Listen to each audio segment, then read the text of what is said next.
दर्शन की 55वीं कक्षा, योग दर्शन के द्वितीय पाद साधन पाद का 13वां सूत्र कल प्रारंभ किया था। 12वें सूत्र में भी बताया था कि क्लेश मूलः कर्माशय, कर्माशय क्लेश मूलक होता है और दृष्ट अदृष्ट जन्म को में फल उसका प्राप्त होता है। और 13वें सूत्र में बताया था मूल के होने पर यानी क्लेश के होने पर कर्माशय का विपाक होता है और वो विपाक जाति आयु भोग के रूप में होता है। तो कल के पाठ में से किन्हीं को कुछ पूछना है तो पूछिए। ओम आचार्य जी, सूत्र संख्या 12 में तत्र तीव्र संवेगेन मंत्र तपस समाधिभिर निर्वर्तितः जो पुण्य कर्माशय है वो सद्यः परिपच्यते कहा है। तो आपने एक बार बताया था कि जो मंत्र तप और समाधि आदि से जो मानसिक कर्म से जो कर्माशय बनता है अथवा जो संस्कार बनते हैं उससे कर्माशय नहीं बनता है। कर्माशय तो किसी का उपकार करने से ही होता है, तो उसके थोड़ा विपरीत दिख रहा है। हाँ, यहाँ उस तरह का वाक्य यही है। यहाँ और एक दो जगह ऐसे भी आती है आगे, तो इनके द्वारा भी कर्माशय का बनना स्वीकार किया गया। ठीक है।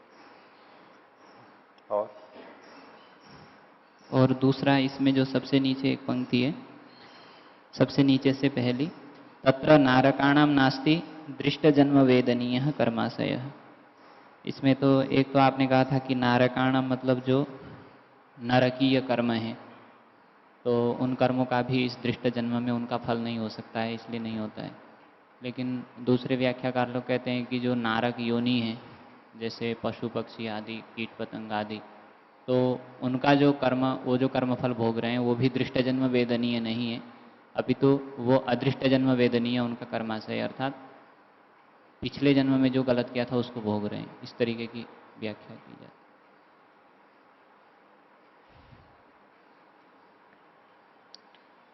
ठीक है, उस तरह कोई अगर करना चाहता है तो तत्र नारकाणाम नास्ति दृष्ट जन्म वेदनीय कर्माशय। तो नरक योनियों में उसी जन्म के कर्मों का फल नहीं मिलता है, पिछले जन्मों के कर्मों का फल मिलता है। ठीक है। और नारकीय योनियों के कर्मों का फल कहां मिलता है? दृष्टि जन्म में तो मिलेगा नहीं, उन कर्मों का फल आगे मिलेगा, ऐसा अभिप्राय उनका। साथ में मैं जोड़ रहा हूं, उसके साथ में ये अर्थापत्ति निकलेगी। नरक योनियों में जो कर्म फल भोगे जा रहे हैं, तो ऐसा है कि पीछे से निकाल करके देख सकते हैं, इसमें भी इसमें उनको कोई दोष लगता है कि जो अति निकृष्ट कर्म है उनका फल इस जन्म में नहीं हो सकता, मनुष्य जन्म में। इसमें उनको कोई आपत्ति लगती है? कोई आपत्ति दिखाई है उन टीकाकारों ने? नहीं, उन्होंने उस तरह से अर्थ किया। और क्षीण क्लेशानाम अपनी नास्ति अदृष्ट जन्म वेदनीय, तो जो क्षीण क्लेश हो गए हैं उनका अदृष्ट जन्म वेदनीय कर्माशय नहीं होता है। उसका अर्थ वो यहां भी पिछले वाले से करते हैं कि पिछले कर्मों का फल इनको नहीं मिलता है इस जन्म में, उनको इसी जन्म का फल उनको मिलता है, ऐसा यहां भी लेंगे। अगर इस शैली में दोनों में देखा जाए तो ये चूंकि कर्माशय बनता ही मनुष्य शरीर में है, तो नारकाणाम इन्होंने जो किया है, राजवीर जी ने तो यही किया, उसके अनुरूप वैसा है। ठीक है, अब दूसरों ने मान लो कोई वो अर्थ कर रखा है, तो उसमें सिद्धांततः तो कोई हानि है नहीं, सीधे सीधे वो इस तरह अर्थ कर रहे हैं। यहां जो अर्थ किया था वो नहीं अर्थ ले रहे हैं वो, उनके हिसाब से। और इसमें अंतर कुछ तो आना चाहिए, ये जो दो व्याख्याएं हैं इनमें अंतर होना चाहिए। सीधे सीधे शब्दों में जो है उसमें तो सिद्धांत में तो कोई वैसा विपरीतता आ नहीं रही है, जो तात्पर्य लेंगे उसमें भिन्नता आएगी। यहां पर कहा गया था जो अति दुष्ट कर्म है उनका दृष्टजन्म वेदनीय कर्माशय नहीं बनता है। नरकाणाम कर्मणाम, उनका दृष्टजन्म वेदनीय कर्माशय नहीं बनता है। कर्माशय तो बनता है लेकिन दृष्टजन्म वेदनीय नहीं बनता है, अगले जन्मों में भोगते हैं। उन्होंने कह दिया कि जो नारक योनियां हैं इनमें पिछले कर्मों का फल मिलता है। तो यहां इन्होंने कहा था कि इन कर्मों का फल यहां नहीं मिलता, अगले जन्मों में मिलता है। ठीक है, तिर्यक योनियों में मिलता है। और उन्होंने कहा कि तिर्यक योनियों में जो फल मिल रहा है वो पीछे का आ रहा है, इस जन्म का नहीं है, वो पिछले का है। तो वैसे तो कोई अंतर हुआ नहीं इसमें। तो अर्थ भेद करने में कोई प्रयोजन होना चाहिए, उसकी दृष्टि से अगर विचार करें कि वो यूं कहें कि वो इस बात को अगर अस्वीकार करते हैं, वो यूं कहें कि जितने भी तिर्यक योनियां हैं, नरक योनियां हैं, उनमें जो कर्मफल भोगा जाता है वो तो पिछला होता है, लेकिन मनुष्य जन्म में भी अति दुष्ट कर्मों का फल भोगा जा सकता है उसमें। इधर पहले वाले पक्ष में क्या बन रहा था कि अति दुष्ट कर्मों का फल मनुष्य शरीर में नहीं भोगा जा सकता। उनके पक्ष में इसमें स्वीकृति हो जाएगी क्योंकि उसका निषेध तो किया नहीं है उन्होंने। नारक योनियों में पिछले कर्मों का फल होता है, ये तो पहले वाले को भी स्वीकार्य है, अंतर कुछ नहीं है उसमें। लेकिन इसके निहितार्थ जो है, अन्य जो अर्थ आएगा अर्थापत्ति से आएगा कि वो मनुष्य शरीर में नारक अति निकृष्ट कर्मों का फल भी भोग स्वीकार करते हैं, जबकि पहले पक्ष में अति निकृष्ट कर्मों का फल मनुष्य शरीर में मिल ही नहीं सकता है। ये अंतर आएगा। आ रही है बात समझ में? में जी वो तो मनुष्य जन्म में जो भी कर्म करेंगे उसका सारा ही फल इसमें मिलता है, वो तो न तो ये पूर्व पक्षी मानते हैं ना उत्तर तो पक्षी ऐसा मानते मैं भी हैं। नहीं कह रहा हूं कि वो ऐसा मानता है कि मनुष्य शरीर के में किए गए कर्मों का सारा फल यहीं मिलेगा, ऐसा तो कह ही नहीं रहा हूं मैं। अति निकृष्ट कर्मों की बात है। भिन्नता कहां पर लगेगी फिर? पहले पक्ष में कहा जा रहा है अति निकृष्ट कर्मों का फल मनुष्य शरीर में नहीं मिलेगा, यानी अर्थापत्ति से आ रहा है कि अन्यत्र मिलेगा। दूसरे पक्ष में जो अर्थ किया गया कि तिर्यक योनियों में जो फल मिल रहा है वो इस जन्म का नहीं पिछले जन्म का है, तो पहले वाले की जो अर्थापत्ति थी वो इसका साक्षात अर्थ निकाल रहे हैं। लेकिन इससे अर्थापत्ति में क्या निकलेगा? दूसरे पक्ष में उनके उनके मत में यह आ सकता है कि अति निकृष्ट कर्मों का फल मनुष्य शरीर में मिलता है, मिल सकता है, क्योंकि उसका उन्होंने निषेध नहीं किया। मनुष्य शरीर में कौन से कर्मों का फल मिलता है ये कोई उन्होंने नियमन तो किया नहीं है। ये तो पहले पक्ष में नियमन हुआ कि जो अति निकृष्ट कर्म है उनका फल मनुष्य शरीर में नहीं मिलता है, ये इन्होंने नियमन कर दिया। दूसरे वाले अर्थ में नियमन तो हुआ नहीं है। तो मनुष्य शरीर में सब तरह के कर्मों का फल मिल सकता है, अति निकृष्ट का भी मिल सकता है, ये उसमें भिन्नता रहेगी। ठीक है। और कोई बोलो। ओम आचार्य जी, इसी सूत्र में क्लेश मूल कर्माशय दृष्टा दृष्टि जन्म विदनीय, जो सबसे अंतिम पंक्ति है, क्षीण क्लेशानमपि नास्ति अदृष्ट जन्म वेदनीय। तो यहाँ पर क्षीण क्लेश से वो ले रहे हैं जिनके सारे संस्कार दग्ध बीज हो चुके हैं या हट चुके हैं। तो यदि इस दृष्टि से देखेंगे तो पहले ही सूत्र में संप्रजत समाधि के बारे में कहते हुए क्षीणोति क्लेशान बोला है। तो इसका अर्थ ऐसे निकाल सकते हैं कि फिर जो विद्धान चित्त के जो संस्कार होते हैं वो सारे संस्कार संप्रज्ञात समाधि में क्षीण हो जाते हैं या दग्धबीज हो जाते हैं, क्योंकि यहाँ पर भी क्षीणोति क्लेशान से दग्धबीज का अर्थ ले रहे हैं। वहां तो क्षीण ही अर्थ आएगा, कमजोर करना। ये तो हमारे को होगा, नहीं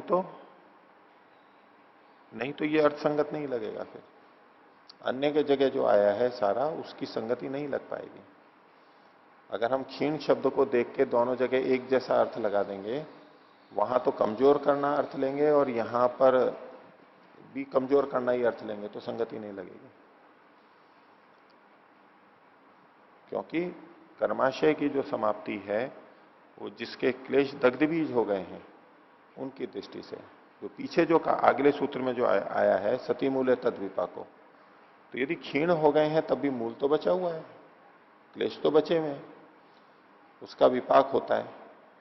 और जिसके अब आगे आज का विषय आएगा कि उसमें कि वो दग्ध बीज हो जाते हैं तो कर्माशय फल नहीं देता है, ये जो स्पष्टीकरण आ रहा है। तो इस परिप्रेक्ष्य में यहां क्षीण शब्द का अर्थ हमें दग्ध बीज ही लेना होगा, नहीं तो विरोध आएगा फिर।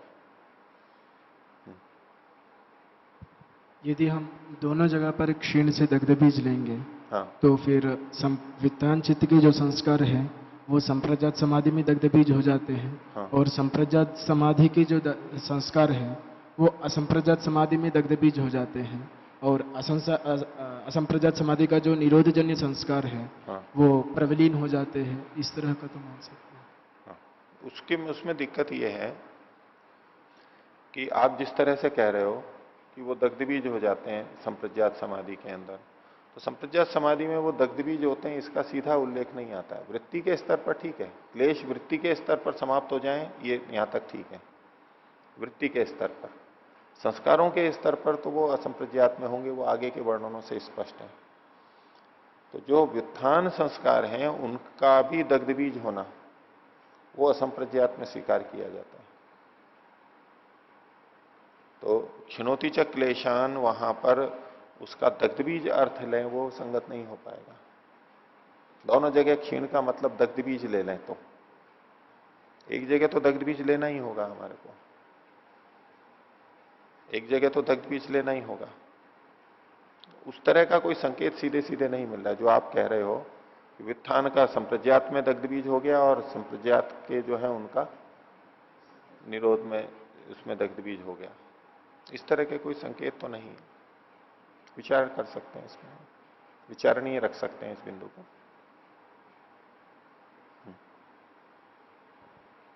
ओम आचार्य जी, इसी सूत्र के भाष्य के अंतिम से पहली पंक्ति अभी जो चर्चा का विषय बना था, तत्र नारकाणाम नास्ति दृष्ट जन्म वेदनीय कर्माशय। यदि नारक कर्मों का दृष्ट जन्म वेदनीय हो तो ये अर्थापत्ति निकल के आएगी अदृष्ट जन्म वेदनीय मान लेंगे। तो अदृष्ट जन्म वेदनीय मानेंगे, नारकाण मतलब तिर्यक योनिया, अब ये तो भोग योनिया होती हैं, वो कैसे संगत लगेगा? तो भोग योनियों में भोगा जाएगा ना, इसीलिए तो अदृष्ट जन्म वेदनीय है, भोग की बात है। नारक योनियों में कर्म किए जाते हैं ऐसा थोड़ा ना कहा जा रहा है यहां पर। आपकी आपत्ति यह है कि तिर्यक योनियों में तो कर्म नहीं किए जाते, केवल भोग भोगे जाते हैं। तो यहां ये कहां, ये अर्थापत्ति थोड़ा ना आ रही है कि तिर्यक योनियों में कर्म किए जाते हैं। ये अर्थापत्ति कैसे निकाल रहे हो? मैं केवल अदृष्ट जन्म वेदनीय से अर्थापत्ति निकाला। कैसे कैसे निकलेगी अदृष्ट जन्म? नास्ति दृष्ट जन्म वेदनीय कर्माशय। हाँ, उनका नारकों का दृष्ट जन्म वेदनीय कर्माशय नहीं होता है, अदृष्ट जन्म वेदनीय होता है। इनका जैसा अर्थ लेना, ये आप उनके अर्थ पे आपत्ति कर रहे हो। वो जो अन्य टीकाकारों का इन्होंने बताया, इन्होंने लेकिन तात्पर्य दूसरा कहा था। उसको उनके तात्पर्य से भिन्न जाकर के प्रश्न नहीं करेंगे। आप अर्थ ले रहे हो वो अलग ले रहे हो। इनका ये कहना था कि नारकों में दृष्टिजन्म वेदनीय नहीं होता, इसका मतलब नारक योनियों में जो भोग किए जा रहे हैं वो कर्माशय इससे पहले के योनियों में बना है। उसका तात्पर्य ये नहीं है कि नारक योनियों में कर्म किए जाते हैं और उन कर्मों का फल इस जन्म में नारक योनि में नहीं होता है, वो आगे के जन्मों में होता है। नारक योनियों में कर्म किए जाते हैं इसमें तात्पर्य नहीं था इनका। आप उसी में दोष दिखा रहे हो ना कि इसका तो ये अर्थ निकल के आएगा। इनका भाव तो मैं समझ गया, मैं तो ये नहीं है, तो अब जो मैं जो कह रहा हूं वो लेना अर्थ लेना पड़ेगा। कौन सा नहीं है? तो अगर नारकी योनि में दृष्ट जन्म वेदी नहीं है तो इसका मतलब जो पिछले जन्मों में किए हुए हैं कर्म उसका भी ये भोग रहे हैं। हाँ, ये अर्थ इन्होंने बताया। ठीक है जी, मैं ये दूसरा विषय अगले जो होने वाला जन्म के विषय को लेकर मैं कह रहा हूं। आप नए ढंग से बोल रहे हैं, तीसरा अर्थ बोल रहे हैं। बोलिए। मैं आपसे पूछ रहा हूं आचार्य जी, नास्ति दृष्ट जन्म वेदनीय, इस तिर्यक योनि में जो कर्म किए जाते हैं वो नास्ति दृष्ट जन्म वेदनीय, इसका अर्थ है इसका अदृष्ट जन्म वेदनीय होगा। मैं ये से अर्थापत्ति निकाल रहा हूं। तो अब ये मेरा प्रश्न है इस संदर्भ में कि क्या ये भोग योनि होते हैं, इनके जो तिर्यक योनि में किए हुए कर्म जो होने वाले जन्म में कैसे कर्माशय वो कर्म मैं फल तो देंगे? मैं तो करे भी नहीं मान रहा हूं ना, मैंने तो ये कहा ही नहीं। ये तो प्रश्न आपने नया अर्थ किया और प्रश्न अन्यों से पूछ रहे। ये प्रश्न तो आप ही पे आएगा कि अगर अगर आप ये अर्थ कर रहे हो तो उसका उत्तर आप ही को ढूंढना होगा, और अगर उत्तर नहीं मिल रहा है तो उस अर्थ को छोड़ना पड़ेगा। हमारे को अन्य प्रमाणों से सिद्ध है कि कुछ योनियां केवल भोग योनियां होती हैं। ठीक है, कर्म दे, उपभोग दे और उभय उभय दे। ठीक है, तो उपभोग दे कौन से हैं? वो अन्य, यानी कोई ना कोई उपभोग दे तो हो है ही, इतना तो संकेत मिल ही रहा है हमारे को उस प्रमाण से, सांख्य दर्शन के सूत्र से। अगर आप यूं कहने लगेंगे नारका नाम, तो वो फिर भोग योनियां नहीं रही, वो फिर उभय योनियों में आ जाएंगी, क्योंकि उनमें भोग तो हो ही रहा है। वो भले ही पिछले का हो रहा है, उनके कर्मों का उसी जन्म में भोग भले ही ना हो रहा हो, लेकिन पिछलों का तो भोग हो रहा है, तो भोग योनियां तो हैं, और नए कर्म भी किए जा रहे हैं, तो फिर उभय कोटि में आ जाएंगे। फिर भोग योनि कोई कौन सी रहेगी? तो वो तो प्रश्न, अगर ऐसा मानते हैं तो प्रश्न तो उठेगा, प्रश्न उठेगा, वो ठीक नहीं है, ऐसा नहीं मान सकते। नारका नाम का मतलब आप नारक योनियों का कह रहे हो, उनमें दृष्ट जन्म वेदनीय नहीं होता, यानी उनमें अदृष्ट जन्म वेदनीय होता है, तो नारका नाम का वो अर्थ करके कह रहे हो आप, वो तो संगत नहीं लगेगा ना, इसलिए वो अर्थ नहीं किया जा रहा है।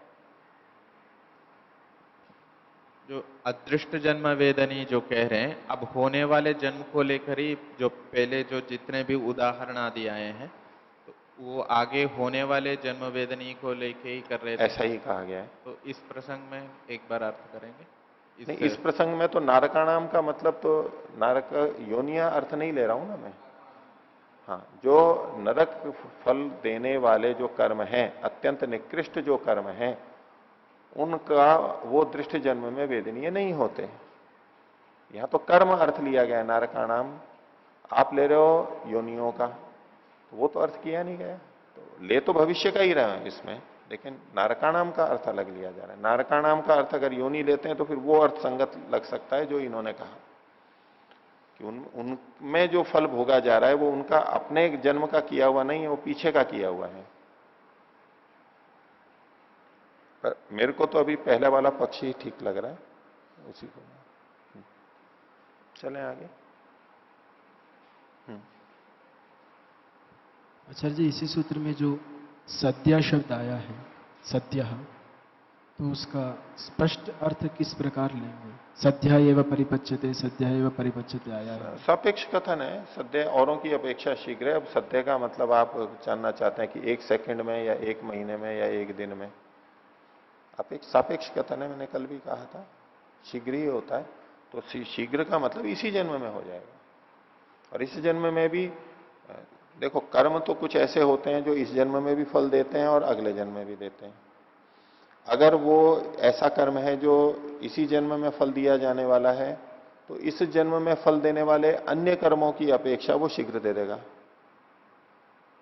और यदि वो कर्म ऐसा है जिसका फल अन्य जन्मों में दिया जाना है, तो इसके अतिरिक्त भी जो अन्य जन्मों में फल मिलने वाले कर्म हैं, उनकी अपेक्षा इसका शीघ्र हो जाएगा। ठीक है, वो कर्म के ऊपर निर्भर करेगा कि किस तरह का कर्म है। इस जन्म का है तो इस जन्म में शीघ्र हो जाएगा, अन्य जन्मों का है तो अन्य जन्मों में शीघ्र हो जाएगा। यही कर सकते हैं। मुख्यतः तो इस जन्म को लेकर के तात्पर्य प्रतीत हो रहा है। तो 13वें सूत्र के भाष्य को फिर से देखते हैं। एक पंक्ति हमने कल देखी थी, सत्सु क्लेशेषु कर्माशयो विपाकारम भी भवती। क्लेशों के होने पर ही कर्माशय विपाक को आरंभ करने वाला होता है, विपाक को देना शुरू करता है। न उच्छिन्न क्लेश मूल, क्लेश रूपी मूल के उच्छिन्न होने पर वो विपाकारंभी नहीं होता। तो एक तो स्पष्ट हो ही गया है कि कर्माशय तभी विपाक को देने लगेगा जब क्लेश साथ में होंगे, क्लेश नहीं होंगे तो वो विपाक को नहीं कर पाएगा। अब इस बात को समझाने के लिए दो उदाहरण नीचे दिए जा रहे हैं। यथा तुषावनद्धा शाली तंडुला अदग्ध बीज भावा प्ररोह समर्था भवंती। शाली तंडुला, शाली मतलब तो चावल धान जो होता है, तंडुल मतलब तो वो जो धान छिलके सहित होता है उसको शाली तंडुल कहेंगे। तंडुल वैसे तो चावल को भी बोलते हैं, तो शाली के रूप में जो है पूरा। जब तुषावनद्धा, तुष से युक्त रहते हैं, तुष मतलब ऊपर जो तुष जो छिलका होता है उसका भूसा जो होता है, वो जब रहेगा तब ही वो उग सकते हैं। उसको हटा देंगे तो नहीं उगेंगे। बिलई भुना नहीं है, दग्ध बीज वाली बात अलग है। अभी क्या कह रहे हैं, जैसे छिलका उतार दिया जाए तो चावल या तंडुल उगते नहीं है, छिलका वाला होता है तो ही उगते हैं। तो यथा तुषावनद्धा शाली तंडुला। और दूसरा कह रहे हैं अदग्ध बीज भावा, और वो दग्ध बीज नहीं हुए, भुने नहीं गए हो, उनका धानिया नहीं बना दी हो, अग्नि में ना पका लिया हो, तब प्ररोह समर्था भवंती, प्ररोह में समर्थ होते हैं। इसके विपरीत बोल रहे हैं न अपनीत तुषा दग्ध बीज भावावा, जिसके तुष अपनीत कर दिए हैं, हटा दिए गए हैं, वो नहीं अंकुरित होने में समर्थ नहीं है। और दग्ध बीज भावावा, जब उनको भुने हुए बीज के समान कर देते हैं, भून देते हैं, तब भी वो अंकुर में समर्थ नहीं होते हैं। तथा इसी प्रकार से क्लेशावनद्धा कर्माशय विपाक प्ररोही भवती, कर्माशय भी क्लेशों से जब बिंधा हुआ रहता है, युक्त रहता है, तो वो विपाकारंभी होता है। विपाक प्ररोही भवती, उसमें विपाक निकल करके आता है। तो जो धान का छिलका है वो तो हो गया यहां पर क्लेश, और अंदर का जो बीज है वो हो गया कर्माशय। तो कर्माशय होते हुए भी अगर क्लेश नहीं है, यानी छिलका नहीं है, तो तंडुल उगेगा नहीं, विपाक प्ररोही नहीं बनेगा। तो तथा क्लेशावनतः कर्माशयो विपाक प्ररोही भवती नापनीत क्लेशो,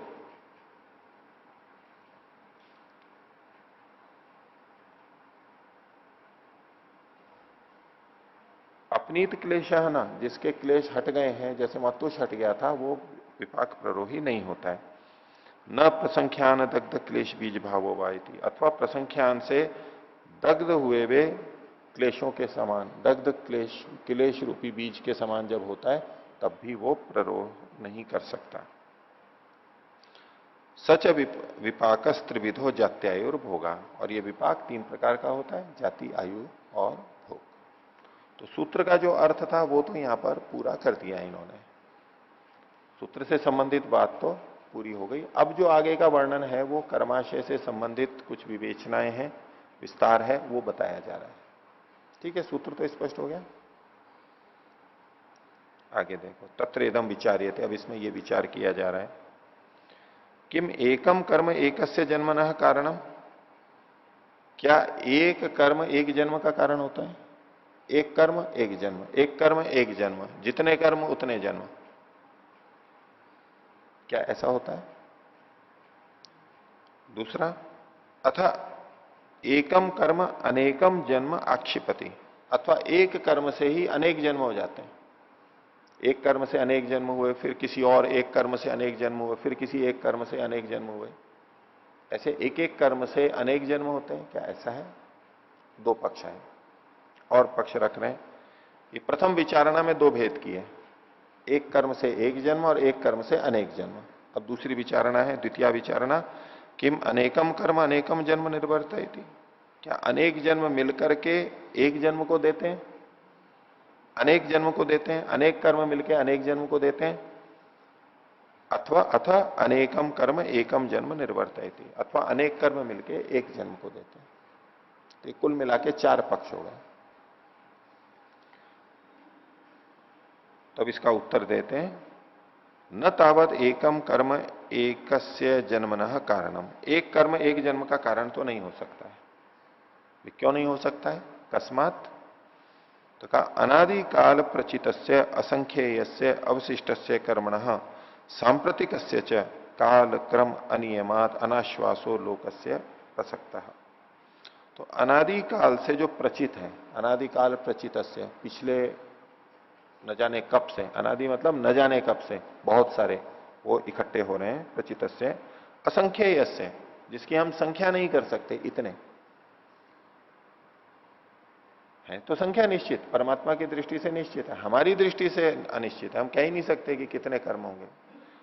असंख्येयस्य अवशिष्टस्य कर्मणा, जो बचे हुए कर्म है जिनका फल अभी तक नहीं भोगा गया है उनका। और सांप्रतिकस्य च, और अभी के वर्तमान के कर्म भी, वर्तमान के मतलब मनुष्य शरीर के कर्म।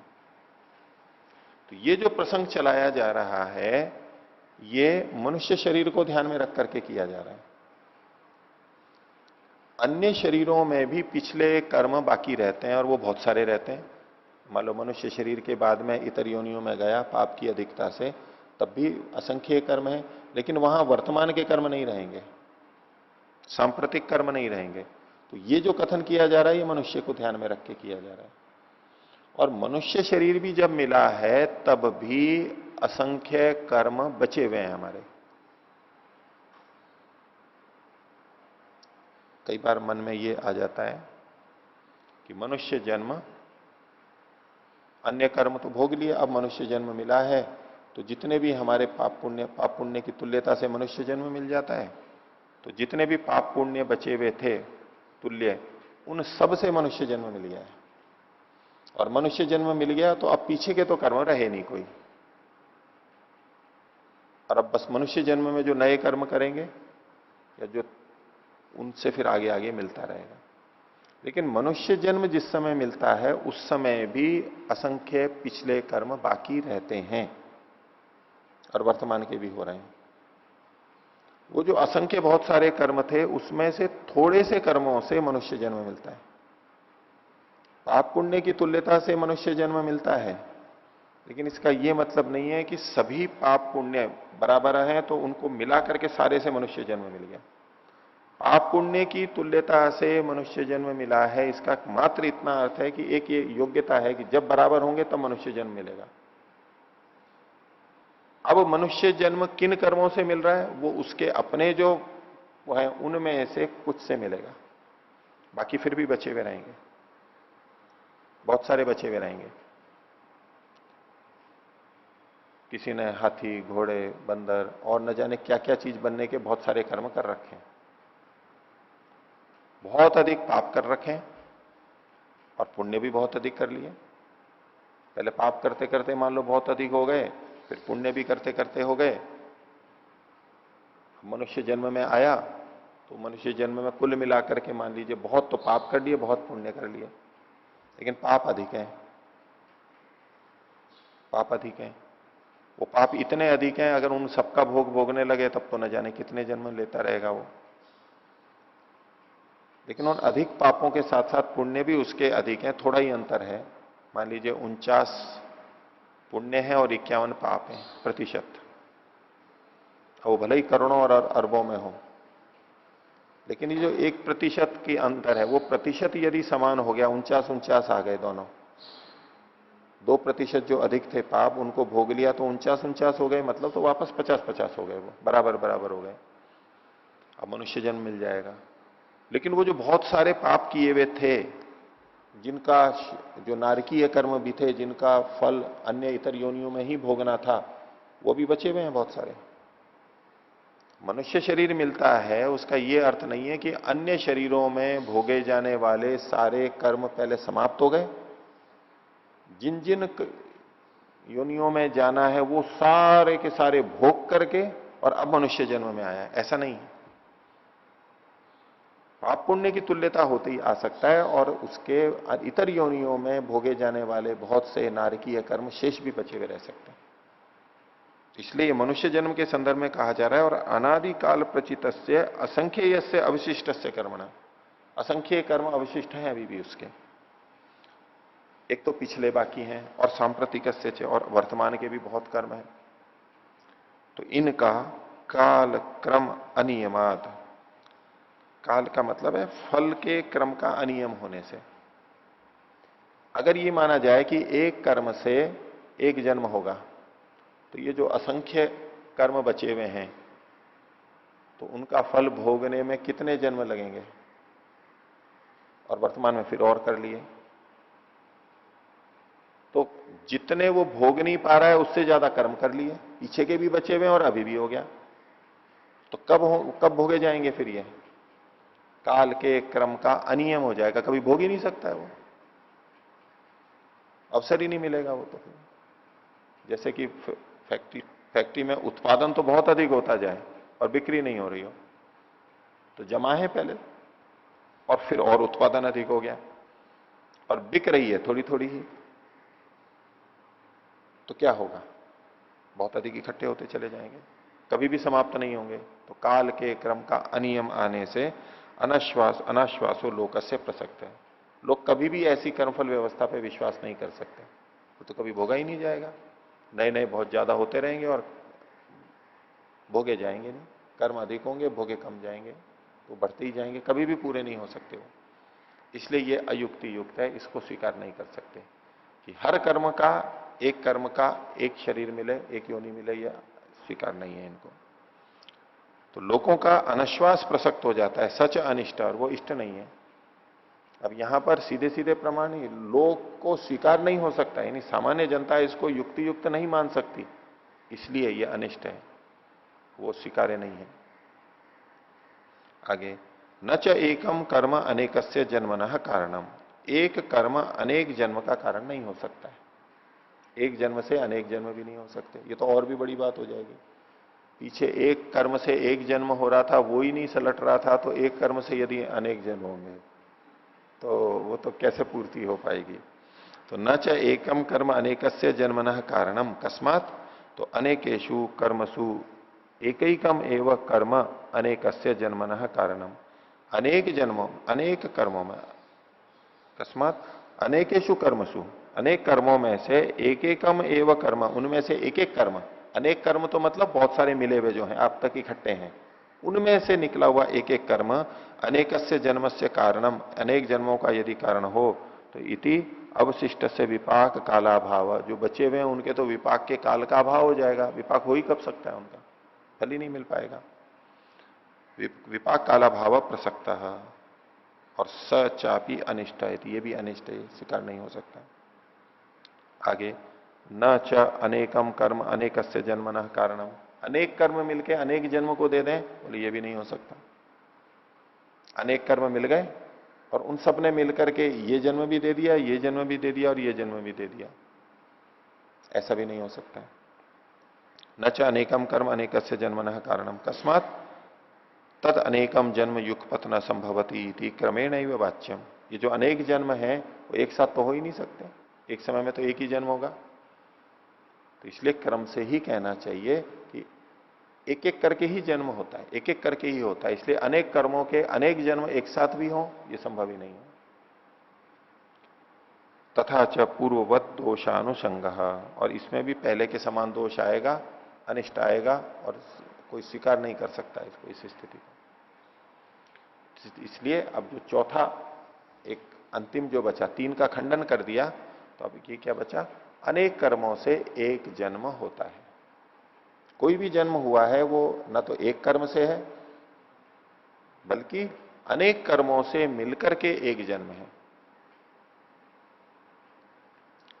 तो बोले इस कारण से तस्मात् जन्म प्रायणांतरे कृतः पुण्य पुण्य कर्माशय प्रचयो विचित्र, इसलिए जन्म से लेकर के प्रायण, प्रायण मतलब तो मृत्यु, प्रकर्ष रूप से जो गमन हो जाता है मृत्यु, उसके अंतरे बीच में किया गया जो पाप पुण्य कर्माशय है, जन्म से मृत्यु के बीच में जो कर्म किए गए मनुष्य शरीर में, वह पाप पुण्य कर्माशय का जो प्रचय है, इकट्ठा है, वो विचित्र है, बड़ा विचित्र है, तरह तरह के हैं उसमें, अच्छे बुरे छोटे बड़े, बहुत अधिक विचित्रता है उसमें, विचित्र।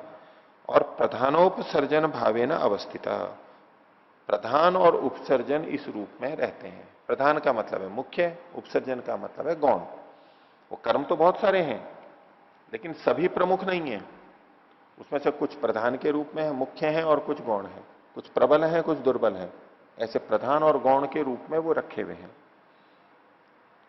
प्रधान उपसर्जन भावेन अवस्थित और प्रायणाभिव्यक्त और मृत्यु के द्वारा वो अभिव्यक्त होते हैं।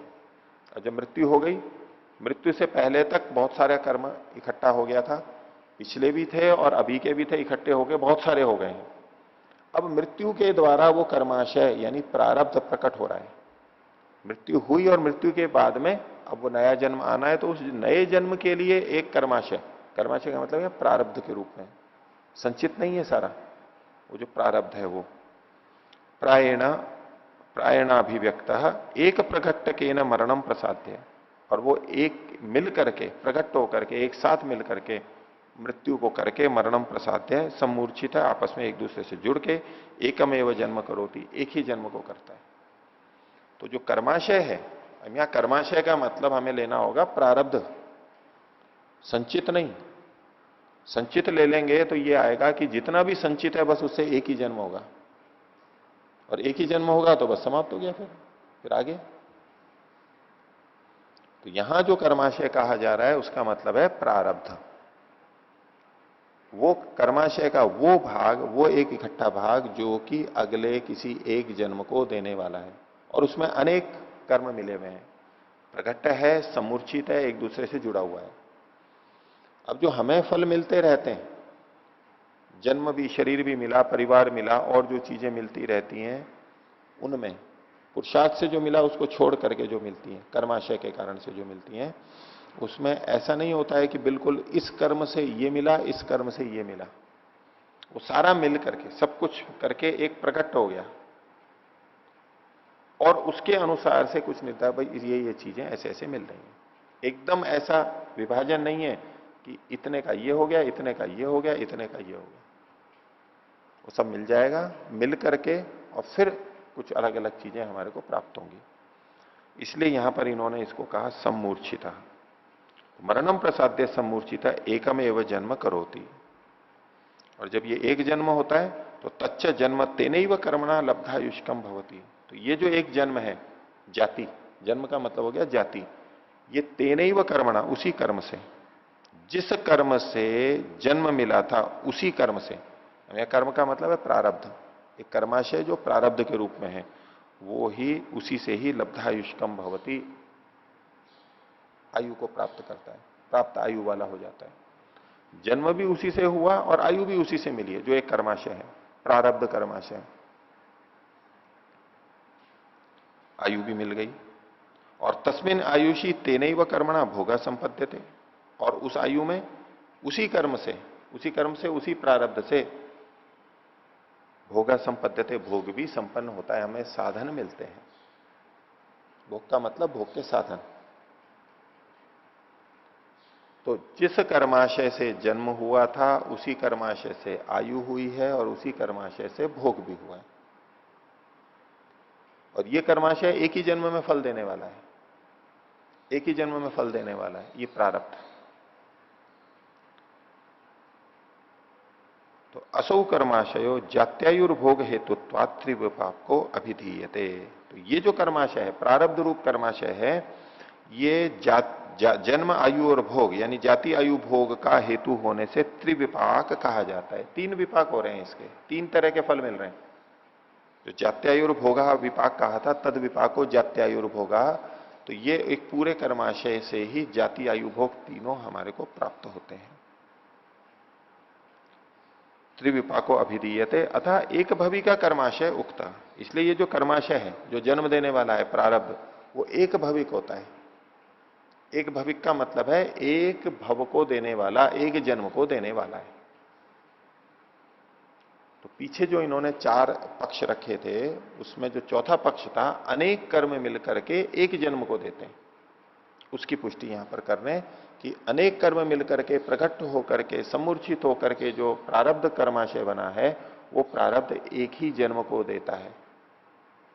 ये सब मिलकर के एक ही जन्म को देते हैं, अनेक कर्म एक ही जन्म को दे रहे हैं, और जन्म के अनुरूप आयु, और आयु साथ में भोग, ये भी साथ में जुड़े हुए हैं। तो ये एक भविक कर्माशय है, दो जन्मों को कभी नहीं देगा। ये प्रारब्ध कर्माशय दो जन्मों को नहीं देगा, एक जन्म ये दे दिया और फिर उसी ने दूसरा जन्म भी दे दिया, ऐसा कभी नहीं होगा। जब एक जन्म मिला हुआ है, अब उसकी समाप्ति के समय एक जब नया प्रारब्ध आएगा अगले जन्म वाला, वो यहां मृत्यु को करा करके अगला जन्म दे देगा। तो असो कर्माशय अतः एक भविका कर्माशय उक्ता हो गया। अब आगे जो लिखा हुआ है, दृष्ट जन्म वेदनीय स्तु, दृष्ट के पहले क्या लिखा हुआ है? दृष्टि है, ठीक है। जिनकी पुरानी पुस्तक है उसमें कुछ और होगा, उसको काट लेना। दृष्ट जन्म वेदनीय से बोलेंगे, दृष्ट जन्म वेदनीय स्तु एक विपाकारंभी भोग हेतुत्वात्। ये जो अभी चर्चा की थी इन्होंने, ये अदृष्ट जन्म वेदनीय कर्माशय की बात थी। ऐसा कर्म जिसका फल उसी जन्म में नहीं मिलता जिस जन्म में कर्म किए गए थे। तो पिछले बाकी थे बहुत सारे, और इस जन्म में मनुष्य जन्म में किए हुए कर्म भी बाकी हैं जिनका फल मनुष्य जन्म में ही, इसी मनुष्य जन्म में नहीं मिला। अब उसका फल आगे जन्म आदि में मिलेगा। तो ये जो अनेक कर्म मिलके एक जन्म देते हैं, ये किन कर्मों की बात है? जो अदृष्ट जन्म वेदनीय कर्म है। दृष्टादृष्ट, पीछे जो कहा था क्लेश मूल कर्माशय दृष्टादृष्ट जन्म वेदनीय, तो ये जो एक भविक कर्म की बात कही गई, ये अदृष्ट जन्म वेदनीय कर्मों की बात कही गई थी। वो तीनों चीजें देते हैं, जाति आयु भोग। लेकिन कर्म तो दृष्ट जन्म वेदनीय भी है, पीछे कहा गया। तो जो दृष्ट जन्म वेदनीय है वो त्रिविपाकी होते हैं, द्विविपाकी होते हैं, एक विपाकी होते हैं। कैसे होते हैं वो चर्चा चलाई जा रही है।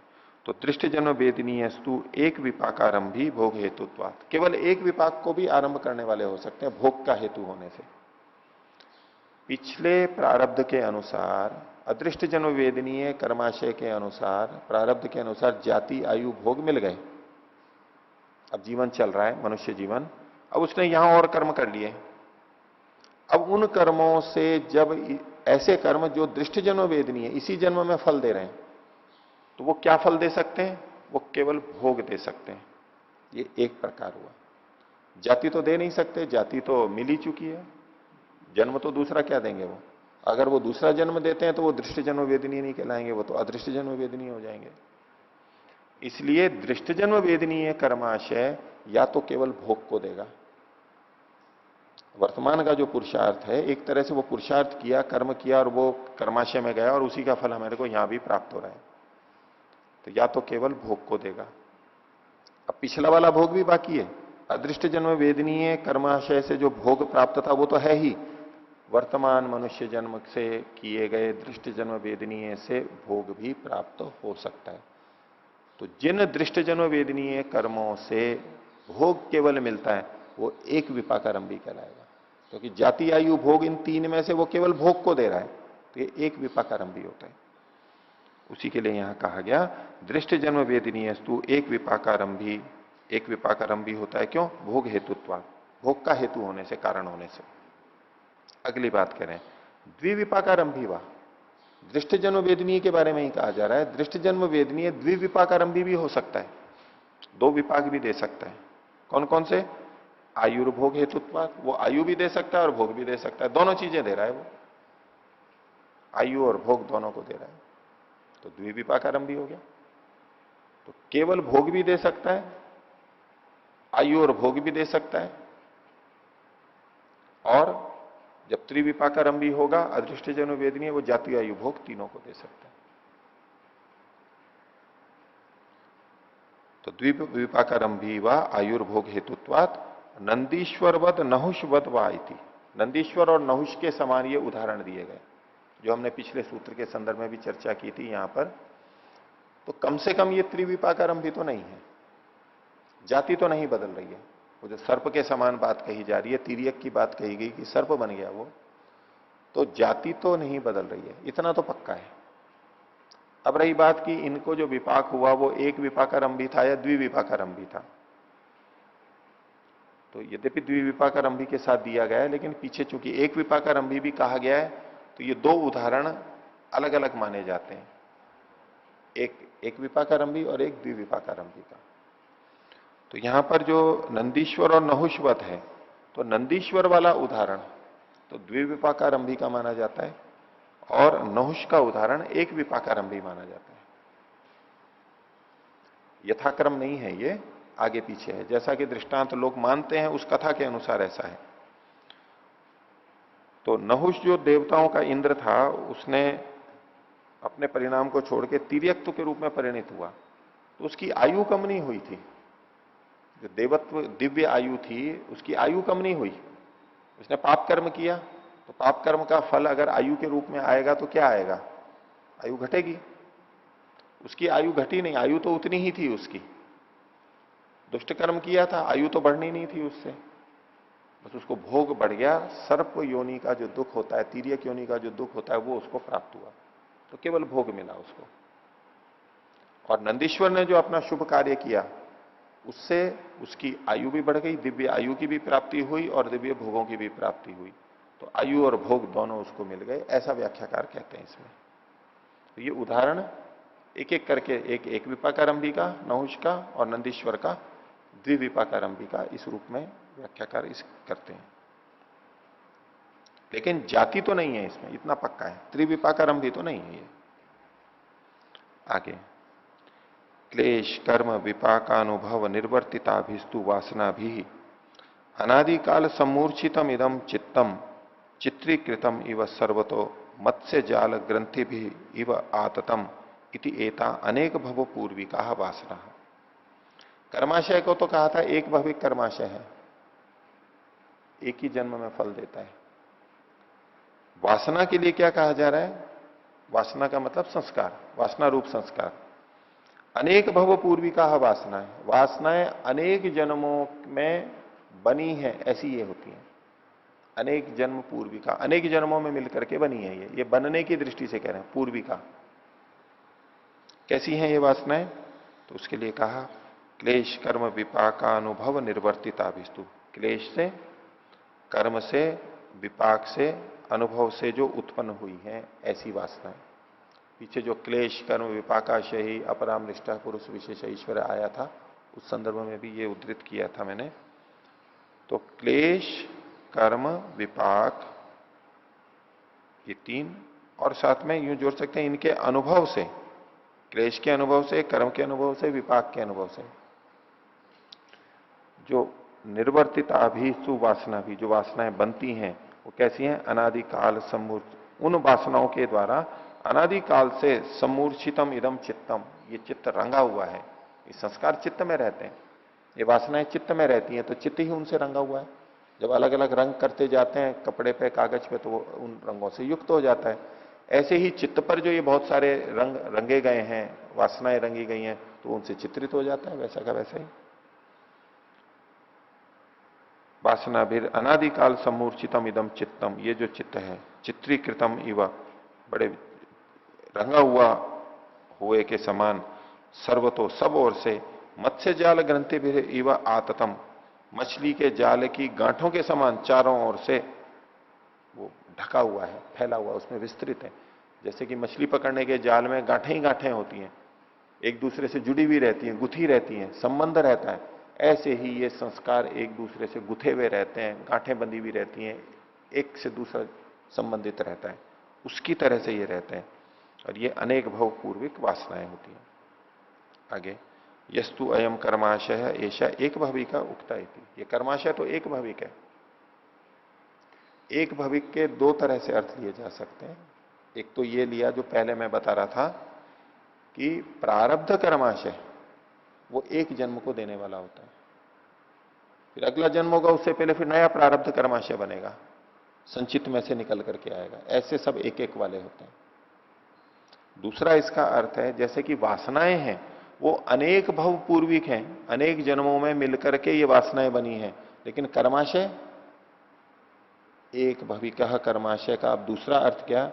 ये एक ही जन्म में बनता है केवल। और वो जन्म कौन सा है? मनुष्य जन्म। अन्य जन्मों में बनता ही नहीं है कर्माशय। इस दृष्टि से भी इस संगति को, इस पंक्ति को देख सकते हैं। यस्तु अयम कर्माशय ऐसा एक भविका उक्ता इति, एक भविक है ये, तो भविष्य में एक को देने वाला। और पूरे कर्माशय को देखेंगे उस दृष्टि से, पीछे से देखेंगे तो एक ही जन्म में वो बनता है, मनुष्य जन्म में। अन्य के अन्य मनुष्य जन्म कई हो सकते हैं, उनमें मिलता मिलता मिलता बन रहा है, लेकिन बनेगा मनुष्य जन्म में ही, बाकी किसी जन्म में शरीर में कर्माशय नहीं बनेगा। इसका भी तात्पर्य ले सकते हैं। आगे, ये संस्कार स्मृति हेतव आवासना च अनादि कालीना इति। तो जो संस्कार स्मृति के हेतु होते हैं, जिनके कारण स्मृति आती है, वो संस्कार एक धर्माधर्म रूप संस्कार होते हैं, एक वासना रूप संस्कार होते हैं। तो ये स्मृति के हेतु जो वासना रूप संस्कार है उनका है कि ये संस्कार स्मृति हेतव, जो स्मृति के कारण संस्कार होते हैं, ताह वासना, वो वासनाएं, वो वासना रूप संस्कार अनादिकालीना इति, वो अनादिकाल से चले आ रहे हैं। यस्तु असो एक भविक कर्माशय, ये जो एक भविक कर्माशय है वह स नियत विपाकश्च अनियत विपाकश्च, जो एक शरीर में होने वाला ये कर्माशय है, ये कर्माशय नियत विपाक वाला भी होता है और अनियत विपाक वाला भी होता है। नियत विपाक का मतलब है निश्चित फल को देने वाला, निश्चित स्थिति में एक जीवन में फल देने वाला, और अनियत विपाक है मतलब वो कभी भी दे सकता है, निश्चित नहीं है अभी वो। तो नियत विपाकी और अनियत विपाकी दोनों तरह से होता है। तो कर्माशय पहले बताया दृष्ट जन्म वेदनीय और अदृष्ट जन्म वेदनीय, ठीक है। दूसरा बताया नियत विपाकी और अनियत विपाकी, निश्चित विपाक है जिसका कि अब होगा इसका, और अनियत भी होता है। तो कर्माशय स नियत विपाकश्च अनियत विपाकश्च तत्र अदृष्ट जन्म वेदनीय से नियत विपाक से एवं अयम नियमो। ये जो एक भविक की बात कही जा रही है ना, अनेक कर्म मिलके एक जन्म देते हैं, वो कौन से कर्म है? अदृष्ट जन्म वेदनीय में जो नियत विपाकी हैं उनके लिए ये नियम कहा जा रहा है। नियत विपाकी और अनियत विपाकी ये दोनों ही अदृष्ट जन्म वेदनीय की दृष्टि से कथन किया जा रहा है। जो कर्म अदृष्ट जन्म वेदनीय हैं वो नियत विपाकी हो सकते हैं और अनियत विपाकी हो सकते हैं। तो जो एक भविक कर्माशय कहा जा रहा है, जो प्रारब्ध है जिससे कि ये शरीर मिला है, वो सारे के सारे तो आएंगे नियत विपाकी। उनके लिए नियत हो गया है कि इन कर्मों का फल इस जन्म में मिलेगा, ये नियत विपाकी है। अब उसके अतिरिक्त जो बचे हुए हैं कर्म, संचित कर्माशय में से प्रारब्ध कर्माशय जो बना जिससे कि अब नियत फल मिलने वाला है, तो इस प्रारब्ध के अतिरिक्त संचित में जो और कर्म बचे हुए हैं वो उनमें बहुत सारे अनियत विपाकी कर्म है। तो इन्होंने कहा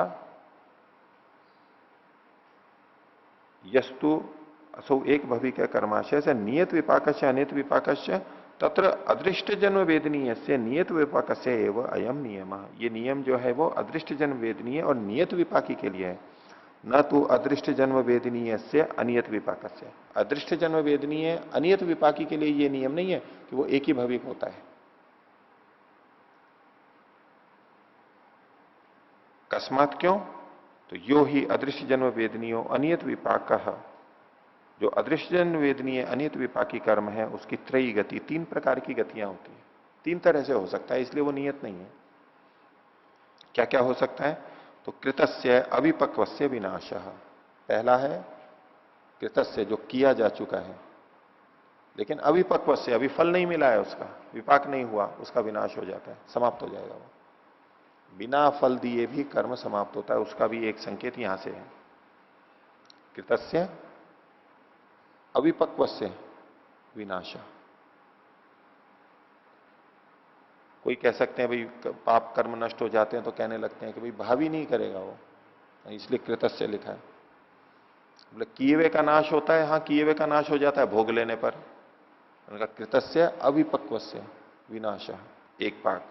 दूसरा प्रधान कर्मणि आवाप गमनम वा, जो प्रधान कर्म है उनके साथ साथ वो सहायक रूप में रहते हैं। आवाप गमन होता है, उसके साथ साथ डुबकी लगा के उसके साथ साथ चलते रहते हैं, अलग से नहीं कर पाते। पीछे कर्माशय के लिए बताया था प्रधान और उपसर्जन भाव से वो रहते हैं, कोई उसमें मुख्य होते हैं, कुछ गौण होते हैं। तो जो गौण होते हैं वो प्रधान के साथ साथ चलते हैं और वहीं अपना भोग दिलाते रहते हैं, साथ साथ में चलते हैं। वो स्वयं नहीं कर सकते, लेकिन प्रधान कर्म फल देता है, उसके साथ साथ ये देते चले जाते हैं। जंगल में कई पशु होते हैं जो खुद तो शिकार कर नहीं सकते, लेकिन बड़े जो शिकारी होते हैं उनके साथ साथ चलते रहते हैं कि जब ये शिकार करेंगे इनके साथ साथ हमारा भी हो जाएगा। ये प्रधान के साथ साथ चलते रहते हैं आवापगमन से। प्रधान कर्मणि आवापगमनम वा। तीसरा है नियत विपाक प्रधान कर्मणा अभिभूत सेवा चिरम अवस्थानमिति। जो नियत विपाकी कर्म है और उसमें भी जो प्रधान कर्म है उनके कारण से अभिभूत हो जाते हैं, दब जाते हैं। एक तो था प्रधान कर्म के साथ आवापगमन है, यानी वो साथ साथ में चलते रहते हैं और फल दे देते हैं। लेकिन कुछ कर्म ऐसे होते हैं जो नियत विपाकी होते हैं, इनका फल अभी मिलना है और प्रधान है, तो जब उसका फल मिलना है तो कुछ फल रुक जाएंगे कि नहीं अभी आप नहीं आ सकते हो, उसको दबा करके रख देंगे, अभी आपको कोई अवकाश नहीं है, वो दबा रहेगा। जब तक ये नियत विपाकी प्रधान कर्म है तब तक वो उठ करके नहीं आ सकता है दूसरा। जब इसका भोग समाप्त हो जाएगा तब फिर वो आ जाएगा। जैसे विशिष्ट व्यक्ति जाता है प्रधान, तो अन्य लोग फिर वहां आ जा नहीं सकते, रोक दिए जाते हैं, नहीं आएंगे। तो ये हुआ नियत विपाक प्रधान कर्मणा अभिभूत सेवा चिरम अवस्थानम। देर तक वो टिके रहते हैं, बहुत देर तक वो टिके रहते हैं। पहला वाला जो है ना कृतस्य अविपक्व से विनाशः, उसके संदर्भ में कई जने ये बोलते हैं कि नाश को तो वो मानते नहीं है।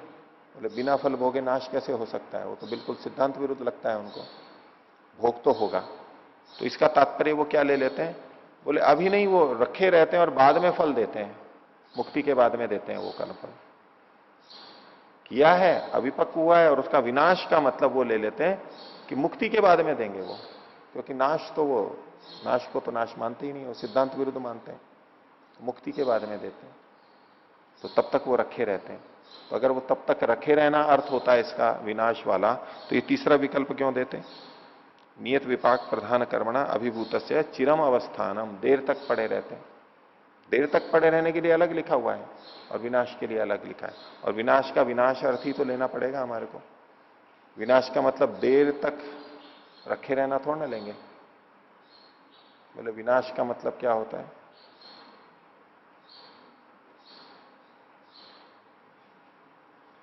नश अदर्शन है, दिखाई नहीं दे रहा है तो सही वो,